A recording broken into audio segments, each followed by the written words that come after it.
जय हिंद। देखिए, इस वीडियो में हम देखने वाले हैं कि चंद्रमा पर ध्वनि सुनाई क्यों नहीं देती है। इससे पहले हम यह देख लेते हैं कि आखिर ध्वनि क्या होता है, ध्वनि किसे कहते हैं। तो अभी आप हमारे साउंड को सुन पा रहे हैं, इसे ही ध्वनि कहते हैं। मतलब जो भी अपने कान से हम सुनते हैं उसे ही ध्वनि कहते हैं। आप पंखे के चलने की साउंड सुनते हैं, वह ध्वनि है। आप बाइक की साउंड सुनते हैं, ध्वनि है। सिंपल में आप कह सकते हैं कि हम अपने कान से जो भी सुनते हैं उसे ही ध्वनि कहते हैं। अब यहाँ पर सवाल हुआ कि आप हमारी साउंड को क्यों सुन पा रहे हैं, या किसी भी साउंड को आप सुन क्यों पा रहे हैं। क्योंकि आपके और हमारे बीच में एक माध्यम है। क्या बीच में है? हवा है। अगर आपके और हमारे बीच में हवा न रहे तो हमें सुनाई नहीं देगा। यानी सिंपल कह सकते हैं कि अगर बीच में हवा है तो ही आप हमारी साउंड को सुन पा रहे होंगे।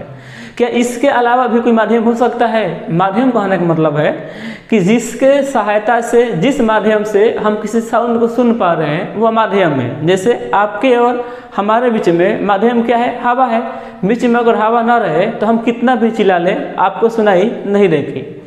आप कभी ना कभी जो है रेल के पटरी पर कान रखे होंगे या देखे होंगे। तो अगर हमें ट्रेन दिखाई नहीं दे रही है, अगर उस ट्रेन के पटरी पर अपना कान रखते हैं तो वो उस ट्रेन के चलने की साउंड सुनाई देती है। इसका मतलब उस ठोस में भी ध्वनि चल सकती है।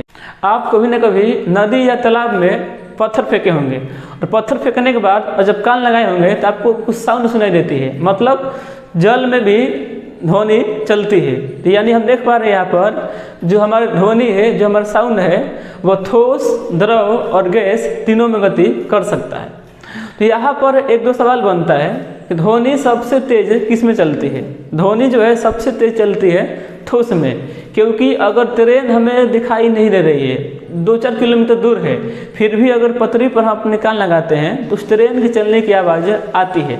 उसके बाद द्रव में और अंतिम में गैस है। यानी सबसे तेज ध्वनि ठोस में, उसके बाद द्रव में, उसके बाद गैस में चलती है। अब देखते हैं कि चंद्रमा पर ध्वनि सुनाई क्यों नहीं देता है। तो आपको पता होगा कि चंद्रमा पर किसी भी प्रकार का वायुमंडल नहीं है, जिस कारण से वहाँ पर जीवन संभव नहीं है। तो अगर वायुमंडल नहीं है, इसका मतलब वहाँ पर हवा नहीं है। तो चंद्रमा पर हवा नहीं है तो क्या साउंड ट्रेवल कर पाएगा? एक स्थान से दूसरा स्थान तक जा पाएगा? नहीं जा पाएगा।